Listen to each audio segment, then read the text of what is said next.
தமிழ்நாட்டையும் தமிழ்தாய் வாழ்த்தையும் தொடர்ந்து அவமானப்படுத்தும் ஆளுநரை கண்டித்தும் அதிமுக பாரதிய ஜனதா கள்ள கூட்டணியை கண்டித்தும் நடைபெற்றுக் கொண்டிருக்கிற இந்த கண்டன ஆர்ப்பாட்டத்தினுடைய தலைவர் மாண்புமிகு அமைச்சர் பெருமக்கள், மாவட்ட கழக செயலாளர் உள்ளிட்ட அத்துணை நிர்வாகிகளையும் வணங்கி, முதலாவதாக ஒரு அரசு நிகழ்ச்சி துவங்குகிறது என்று சொன்னால் அந்த நிகழ்ச்சி தமிழ்தாய் வாழ்த்தோடு துவங்கும். அந்த அரசு நிகழ்ச்சி முடிகிற பொழுது தேசிய கீதத்தோடு நிறைவு பெறும். இதை 1ஆம் வகுப்பு அரசு பள்ளியிலே படிக்கிற ஒரு சின்ன குழந்தையை அழைத்து கேட்டால் கூட அனைவருக்கும் தெரியும். ஆனால் தமிழ்நாட்டிற்கும் தமிழ்தாயின் மரபிற்கும் விரோதமாக செயல்படுகிற ஆளுநர் RSS ரவி தமிழ் மக்களின் வரிப்பணத்தில் தமிழ்நாட்டில் ஆண்டு அனுபவித்துக் கொண்டு நேற்றைக்கு ஒரு தமிழின விரோத செயலை அரங்கேற்றி இருக்கிறார். இந்த ஆளுநர் RSS ரவியை அவருடைய அந்த துரோக செயலை, அந்த ஈன செயலை ஆதரிக்கிற விதமாக முதுகெலும்பில்லாத அடிமை அதிமுகவினரும் அவர்களுக்கு துணை போகிற அந்த பாசிச பாரதிய ஜனதாவினரும் இந்த தமிழ்நாட்டை வஞ்சிக்கிறார்கள் என்பதை இன்றைக்கு தமிழ்நாடு முழுக்க கழக தலைவர் அவர்களுடைய ஆணையின்படி ஒரு பிரம்மாண்டமான கண்டன ஆர்ப்பாட்டம் தமிழ்நாட்டின் அனைத்து தலைநகரங்களிலும் மாவட்ட கழகங்களின் சார்பில் நடைபெற்றுக் கொண்டிருக்கிறது. அதன் அடிப்படையில் இன்றைக்கு திலகர் திடலிலே புதுக்கோட்டை வடக்கு, தெற்கு, புதுக்கோட்டை மாநகர கழகங்களினுடைய சார்பில் ஒரு சிறப்பான கண்டன ஆர்ப்பாட்டம் நடைபெற்றுக் கொண்டிருக்கிறது. இந்த ஆளுநர் RSS ரவி 2022ஆம் ஆண்டு ஆளுநர் உரையை வாசித்த பொழுது நாம் கொடுத்த அறிக்கையை வாசித்தார். மக்கள் வாக்களித்து ஜனநாயக முறைப்படி தேர்ந்தெடுத்த ஒரு அரசாங்கம் ஒவ்வொரு எம்எல்ஏவும் நிறைந்திருக்கிற மக்களாட்சி தத்துவத்தை ஓங்கி ஒலிக்கிற சட்டமன்றத்தில் அந்த ஆளும் கட்சியும் முதலமைச்சரும் கொடுக்கிற அறிக்கையை வாசிப்பதுதான் ஆளுநரின் கடமை. அந்த ஆளுநருக்கு கிட்டத்தட்ட ஒரு வருடத்திற்கு 8,95,00,000 ரூபாய் செலவாகிறது. அந்த பணம் யாருடைய பணம்? நாம் செலுத்துகிற வரி பணம். ஒரு ஆளுநருக்கு வருடம் ஒன்றிற்கு 8,95,00,000 ரூபாய் செலவாகிறது. ஒரு நாளைக்கு ஆளுநருடைய செலவு என்ன தெரியுமா? அரசாங்கம் கொடுக்கிற பணம் என்ன தெரியுமா? 2,45,000 ரூபாய் ஒரு நாள் ஆளுநருக்கு நம்முடைய தமிழ்நாடு அரசாங்கம் செலவு செய்கிற பணம்.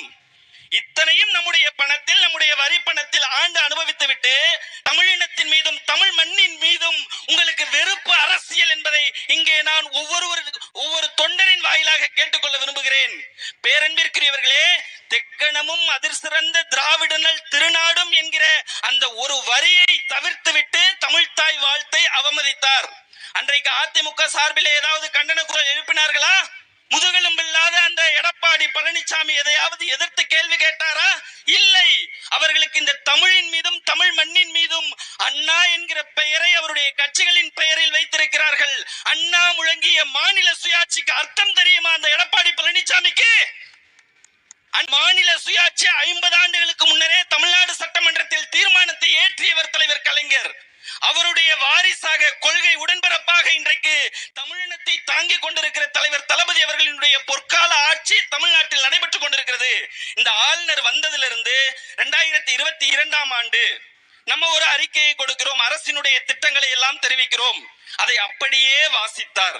2023ஆம் ஆண்டில் அவர் சில வார்த்தைகளை தவிர்த்தார். ஜனநாயக நாடு இந்தியா, ஆனால் அவர் தவிர்த்த வார்த்தைகள் மதச்சார்பின்மை, பெரியார், அம்பேத்கர், கலைஞர் வார்த்தைகளை எல்லாம் தவிர்த்து விட்டு அந்த உரையை வாசித்தார்.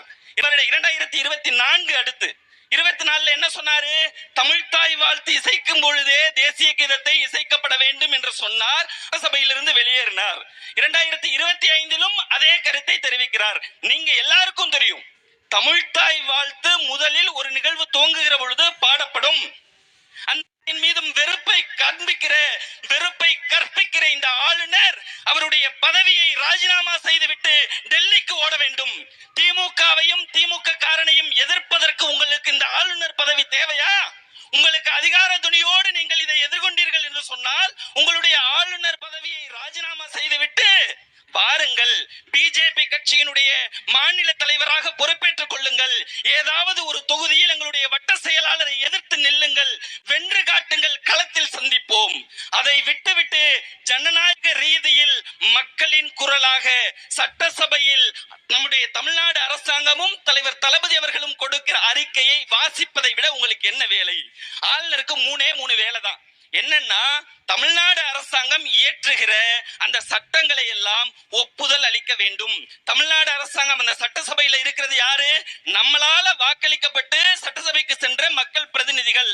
அந்த எம்எல்ஏக்கள் அத்துணை பேரும் சேர்ந்து நிறைவேற்றுகிற தீர்மானங்களை ஒப்புதல் அளிக்க வேண்டும். ஒன்று.